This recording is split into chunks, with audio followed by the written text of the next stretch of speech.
Hello, my name is Jonathan Swift and welcome to the latest episode of Insurance COVID Cast, brought to you by Insurance Post and Insurance Age. And today we have another special linked with the Insurtech 100 from Sonar and Insurance Post. Today focusing on distribution. This is one of two episodes we'll be doing looking at distribution. Now I'm delighted to say joining me for today's discussion we have Hokodo co-founder Richard Thornton, Kasko's CEO and co-founder Nick Sühr, and finally Wrisk CEO Nimeshh Patel. Hello all gentlemen. Hello. Hey everyone, pleasure to be here. Yep, thanks for inviting us. So first things first, I'll come to you first, Nick. What have been the most significant developments within your business over the last year? So I think the most interesting for us was more of the same and better and faster. So not finally, but eventually getting from the jungle onto the dirt track and having found our stride and optimizing, I would say, evolutionary on the edges whilst having spent a couple of years in the jungle. So that has been very exciting for us. Maybe less so being on an Insurtech stage and, we haven't done too many 180s lately. But we find that very exciting from a business perspective. Okay. Nimeshh? Well, for us, the last 12 months has seen significant developments. You think about Wrisk, our whole premise as a business is to make the experience for customers when they go to buy insurance simple, transparent, personal. And really, we started off with a minimum viable product that was B2C focused. And I think the key change for us over the last 12 months or so has been to really change our distribution model. What we realized going B2C was that essentially we were going up against incumbent balance sheets where the cost of acquisition, whether you use, paid search or for that matter, aggregator sites, was just too high for the personal lines business. So we completely refocused our entire business towards a B2B2C strategy, where if we can seamlessly insert our product at the point of sale, then with what is a delightful product at the point of sale, by working with the world's biggest brands, then potentially that's a way to distribute, or a third tier of distribution. And finally, I'll come to you, Richard. Well, actually, Nimeshh has kind of set me up a little bit because that kind of whole idea of integrating into the distribution, into a distribution partner's sales channel is really our kind of DNA. So we set up Hokodo as a business which was deliberately B2B2B. In other words, we integrate into the technology platforms of our distribution partners, and our distribution partners are companies which have small businesses as their customers. And that business model has some advantages. So, it means you don't have to lay out the big bucks acquiring customers through paid search or TV advertising. But it brings some challenges as well. And probably the biggest one when you're a startup is you can't, it makes it much harder to launch an MVP. To persuade a significant brand to integrate your solution, you need to have something that, really does the job well, thinks about the edge cases and doesn't break down every other day. And that means you've got a lot more of a build to do before you can get out into the market. And so for us, 2018 was really the year of getting all of the infrastructure in place, the technology, the algorithms, the operations. And then the last year has really been about starting off with small distribution partners and gradually building to bigger deals. And so at the end of 2019 and early this year, we launched a bunch of landmark partnerships. So in the accounting space or partners associated with creating an invoice, we partnered with Sühr, which is the largest accounting platform in France.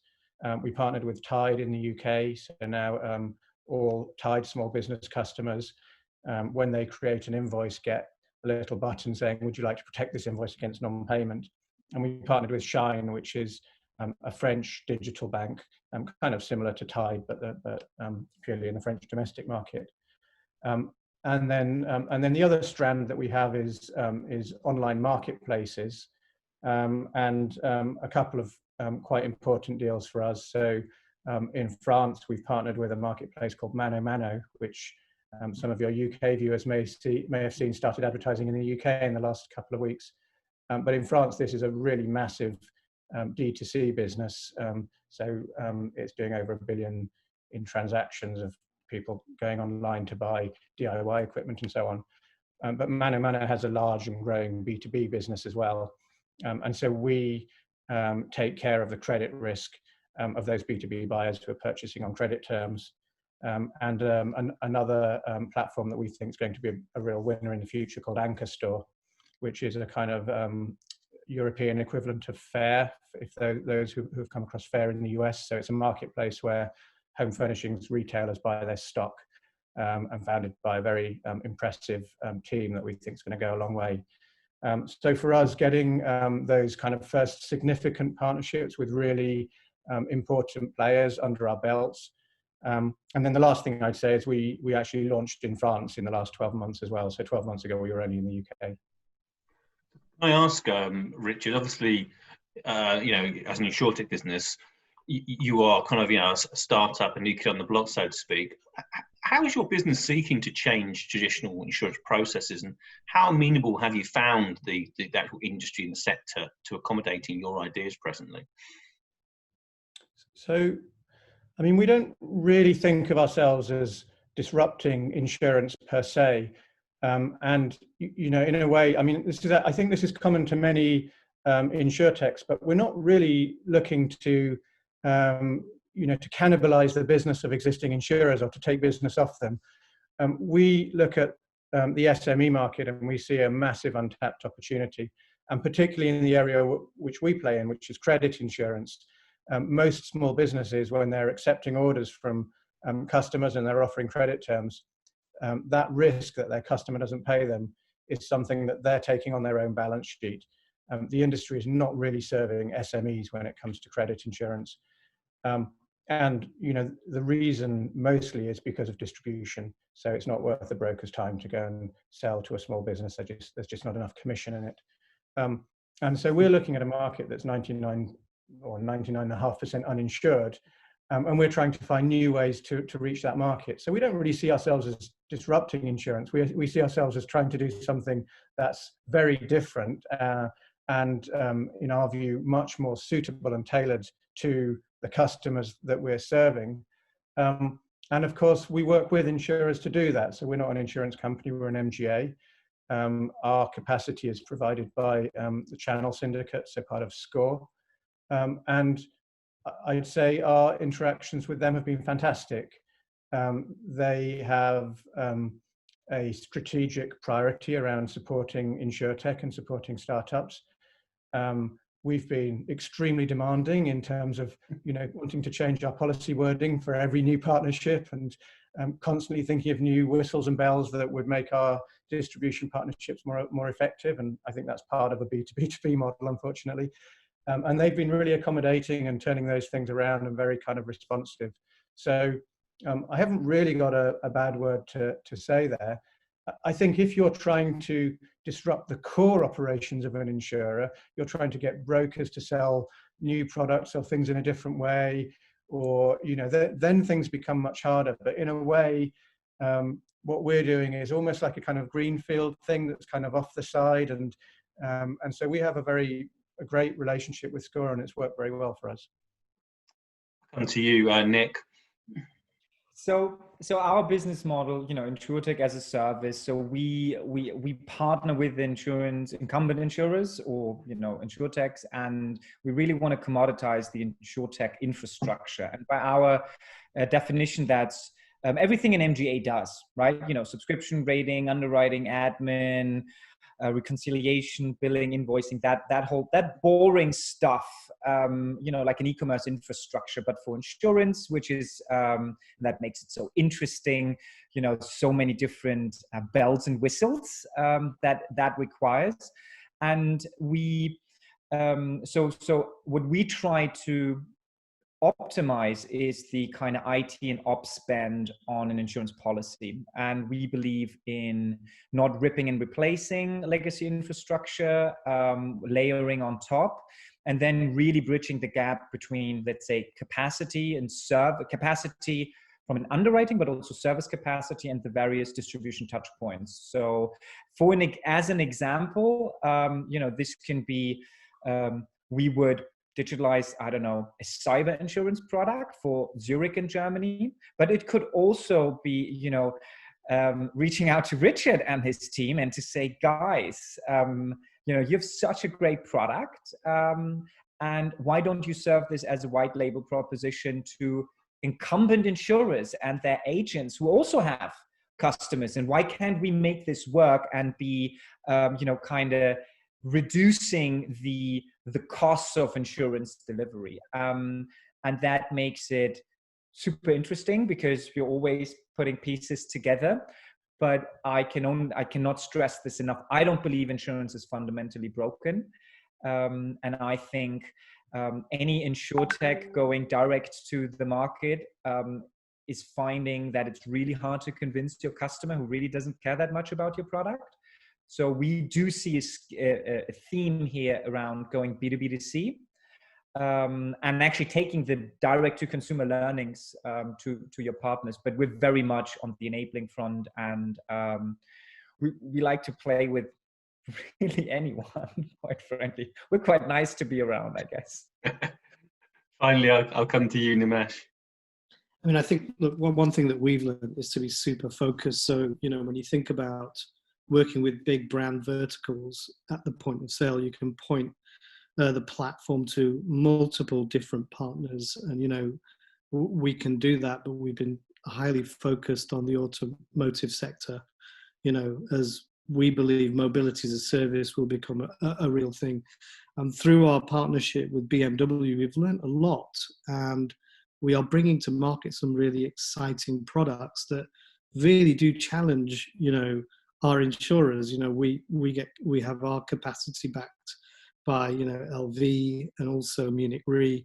So real high quality insurer partners. But we're a test and learn business. So we're trying to test certain things like subscription. Can we actually, will subscription prevail in the marketplace, which enables us to be able to have customers who are on the platform really do real-time MTAs. They have the flexibility of cancelling at any point in time. All of those kind of things will come to the fore, and it's something that we have pushed out into the marketplace with minis at this point in time. Also, on top of that, we also think that there are, when you look at the customer patterns and customer behaviors, there is this notion of making sure that your platform is future-proofing against customer trends. And we think that the automotive sector is going through a humongous change. And, one thing that we see more of is Insurtechs coming to market with different, rating models, like usage-based rating models and so forth. And we did announce a partnership with the RAC where we'll begin to start testing out a pay-as-you-drive insurance model with them. So clearly, in times like COVID, those kind of models are something that we want to explore.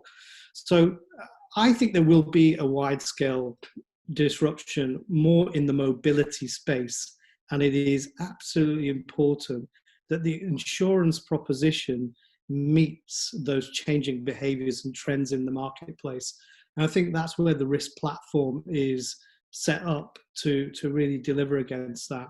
And so we're pretty excited about the future. Clearly, one thing that I find is that, it's important as we try and really attack these different verticals to build really, really strong knowledge and stay focused, stay on course. And, the mobility sector, it's taken us 2 years. We've learned a hell of a lot. And one thing we're passionate about for our mobility clients, particularly auto OEMs, is to help them improve conversion of taking insurance at the point of sale. And we're doing that. We've already begun to start double, triple conversion rates for BMW and for Mini, which is something pretty exciting. So clearly having a very simple product and having it seamlessly integrated into the digital experience is something that will be paramount going forward. The other key disruption is a little bit to what Nikolaus talked about for us, which is whilst we are absolutely focused on delighting our brand partners' customers with an experience that is simple and transparent and flexible, it's also important that we actually service those customers at as low a cost as possible. So, something that's important is that, we're trying to change the way in which we service our customers so that essentially the cost model is so much more advantageous to us. And Nimeshh, you mentioned COVID and the impact that might have on mobility in the widest sense, but how has your business adapted to the kind of lockdown since March and the whole coronavirus pandemic? You can imagine that, a business that is targeting scaling insurance at the point of sale is in the eye of the storm, and we've lived it for the first, the last 2 months or so. It's really interesting. The first thing we really did as a business is to get all of our people safe and able to actually protect our revenue base. We have quite a lot of policies that we're writing on a monthly basis, particularly with BMW and Minis and so forth. So, very, very quickly, we basically built a remote working solution for our customer center, leveraging Twilio, Flex, et cetera, so that our folks could take calls from their home. And we kind of shut down our offices, with 2 weeks before it was all announced by the government. So it was a very interesting experience. And then we watched for two months what would happen. And what's really interesting is that clearly, whilst our volumes had fallen off, people were still taking new business car insurance. We were very, very surprised. We had a record quarter and a record month in the month of March. Actually, we've done pretty well in the months of April and May. And clearly now what we're seeing is, beginning to get back towards pre-COVID levels, in terms of volumes, in terms of the number of driveaways that we are selling on a daily basis and so forth. So it's been a very, very interesting to watch. And I think for all of startups, we've had to plan very aggressively. We've had to cut costs. We've had to, take advantage of state aid programs. All of those things, we've done. We're now beginning to come out of it. And we do see that there is decent demand, for our products. So it's been a challenge, but it's been more positive, actually, and a lot of discovery through the process. Richard, has your kind of experience during COVID-19 been as positive as Nimesh's, with the challenges as well? I think I'll take your microphone. Yeah. So it's probably quite similar. I mean, from an operational perspective, it's relatively straightforward for us to work remotely. Everything's in the cloud, as you'd imagine. So that transition is more about culture and office dynamics than it is about anything kind of, technological. So that's been, I'd say that's been fine on balance. One of the challenges we face is what it does to our claims, because we're insuring customers against the risk that they don't get paid. And as you can imagine, there's some sectors at the moment where, the buyers have no revenue at all coming in. So we've insured some platforms where there's a lot of restaurant clients, for example. So it's very hard for a restaurant to settle an invoice to one of its suppliers when it's forced to close down for 3 months. And so we've tried to work with our customers, sort of portfolio by portfolio and buyer by buyer, to navigate a way through that. In some cases, it results in settling a claim and then us waiting to get paid. In other times, our customer prefers to give their buyer a bit more time to pay, and so we've been willing to extend policies in certain cases. But it does make it a kind of very challenging environment to navigate through. But I think it's also kind of highlighting two opportunities for us. One of them is just an increased perception of the need for credit insurance. So I think there's not many small business owners right now who are not aware of the risk that their customers may not pay them, whereas it might have been something that people didn't spend too much time worrying about in the past. So that's kind of the obvious one. The other one that I think will be really interesting and will be really long lasting and structural is the shift to online for making purchases. And I guess everybody's kind of aware of that on the consumer side, because we're all buying our groceries online now and all the rest of it, and buying pretty much everything online. But on the B2B side, which is where we focus, that's been a much, much slower trend. So probably less than about 7% of B2B purchases are made online. And now if you think about the current situation and the next year where, things like trade fairs are all being cancelled, we're seeing increasing numbers of businesses saying, well, do I really need to go and meet my supplier to do this? And actually, if I'm not going to go and meet him, maybe there's someone who's got a website that's got a much better product catalog that I can just purchase from, and much, smoother fulfillment. And I can just get this whole process done without emails, phone calls, faxes, bank letters of credit, all the rest of it. And so the partners that we're working with on the kind of, the marketplaces, the online B2B retailers, those guys are really now seeing an uptick in demand, particularly as the kind of lockdown comes to an end in different countries. And I think that will never reverse. Right? I think people who have got familiar with buying online will stay that way.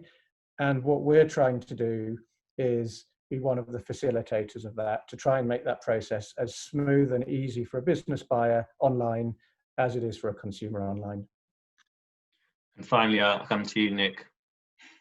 No, I think, I can only agree with everything that Nimeshh and Richard have said. I think from an operational point of view, the interesting thing for us was we've always been a flexible working company, but not a remote company. So we wanted to have people come into the offices, although we're spread around 3 different offices. And now we're finding out what remote work means. And I think we will offer that as a choice.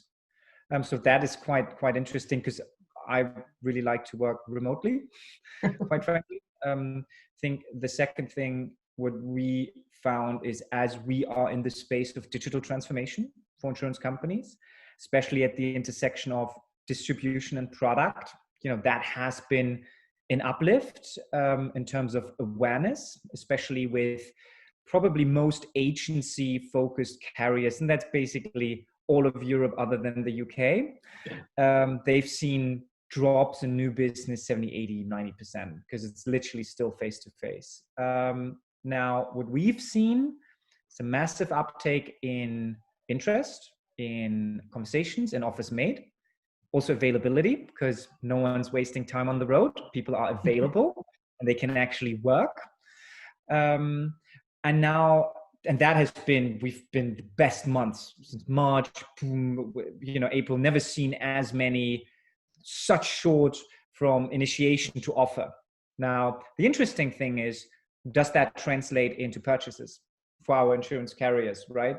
And I am an optimist by trade, but I think we have a structural benefit. We always priced ourselves at the kind of below 50K margin, because we wanted to break an enterprise sale into a small of SMB type sale. So we would literally go to the different business units. And from our experience, there's still budget for anything that has a very high probability of 12-month turnaround on a business case.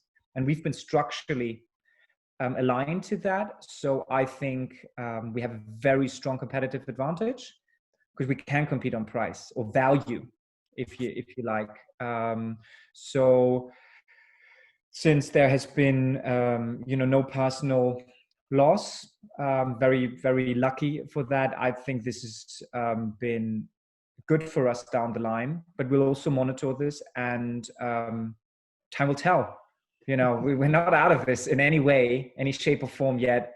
So I've never seen, I've seen 2008, tried to get a job in 2008. That wasn't fun. And let's see. But I think all of us here will be beneficiaries from the acceleration of the structural trends that we base our business models in. And as long as we can, stay afloat, I think everyone in this call will be a big winner. Well, I have to say, I mean, obviously, you're all winners in the sense you've all made it onto the Insurtech 100, so congratulations for that. But and the answer to this might have changed over the last few months, but what was on your to-do list, or what is on your to-do list now for the next 12 months? I'll start with you, Nick. What is on the kind of Kasko plans? So I think there's three things. I think from the distribution front is scaling, but for us, what that means is explaining our solution even more so in concrete use cases. So not to say, hey, what would you do if you had 30 to 50K budget and could launch in 6 weeks, but to say, hey, why don't we inject someone like Hokodo into your SME proposition, like very concrete, and get some use cases and kind of make that work. The second thing is on our product roadmap. We have a couple of exciting propositions. The most interesting one is accelerating our self-service, so we can open up our platform to external developers to take ourselves out of that bottleneck situation of delivery. And I wouldn't say democratizing things, because that's not, it's not about democratizing. It's just about granting access to wherever the capacity is. And then I would say, thirdly, for us to actually move both up and down the market. Up the market by partnership through big consultancies and delivering our solution into the large digital transformation, burning platform, reducing product complexity during migration, but also down the market and finding propositions of actually digitalizing offline MGAs and brokers who already have access. And that's quite interesting. So not going to be boring, I'd say. No. Richard, I'll come to you. I mean, in terms of Hokodo, what have you got lined up for the next 12 months? So there's probably three things we're focusing on. The first one is international expansion. And that's partly because we think there are a lot of other markets where our solutions are applicable. And it's partly because some of our distribution partners are themselves present in multiple European countries. And top of our list right now is Germany. So we're looking to launch in Germany this summer. And so we're building all of the algorithms and the credit scoring and the data supplies and all that kind of stuff to be ready to do that. The other two things are interesting because they're both moving a little bit away from insurance. So on the accounting and invoicing side, we're looking at broadening out our set of propositions that we offer through that channel. And if you think about the process that a supplier goes through from accepting an order through to getting the cash in their bank account, there's a bunch of assets that we have that can help them beyond just credit insurance. So things like being able to assess the risk of a buyer, being able to set credit limits for a buyer, being able to collect overdue debts even if they're not insured. These are all things that we have in our armory, and we needed them to offer insurance, but actually they could be quite valuable to our customers separately. And so we're looking at how we can kind of meet more of those needs on that order to cash cycle. And then the last thing is around marketplaces and online businesses, where we're looking at different ways of bringing financing in as well as credit insurance. And what we're seeing is that some of the partners that we talk to only need credit insurance, other ones need credit scores, other ones need financing, other ones need the whole package bundle together. And there are lots of different ways of doing that. And we're still working out, the ones which work best for the right types of partners. So that's a big area of focus for us at the moment. And finally, I'll come to you, Nimeshh. What's on the to-do list for Wrisk over the next 12 months, next year? Well, clearly, I think one thing that's really unusual around COVID is that a lot of parties, come to you with opportunity, and that's something that we found. Clearly, if you have a platform that either takes out cost or drives up more revenue scale for other partners, there are a number of opportunities there for us. And what we realize across the board is that, we want to really continue to develop our platform capability. So we have as comprehensive a solution as possible, so that when a partner comes to Wrisk, let's say for a mobility-based insurance solution, that actually what prevails is a lift and shift type strategy, as opposed to us building something entirely new or bespoke for that customer. So I think that's a key area of development that we need to do. The second area for us over the next 12 months is to really double down on our existing partnerships, to get a small pilot with the RAC live for a national launch, but also at the same time extend out yet more programs for BMW to help them improve even further their conversion of customers taking insurance with them. And then with the pipeline that has been built, we want to continue to sign up those partners and get things live over the next 12 months. So I guess the final thing for us, and I don't think it's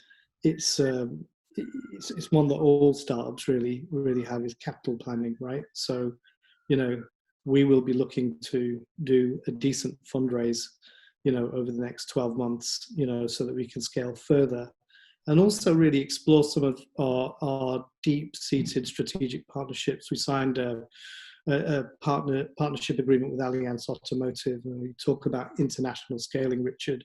The key thing for us will be, how can we extend what we've built for BMW across multiple OEM marks, across different jurisdictions? And clearly, we've set the contract so that we can do that, but clearly that will need some capital.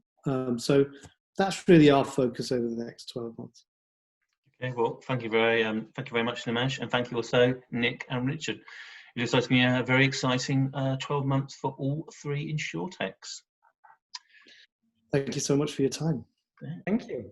So just to remind you again, this is obviously part of the Insurance COVID Cast, which is brought to you by Insurance Post and Insurance 8. If you want to subscribe or register for either title, then please use the login thing in the tab up above me here.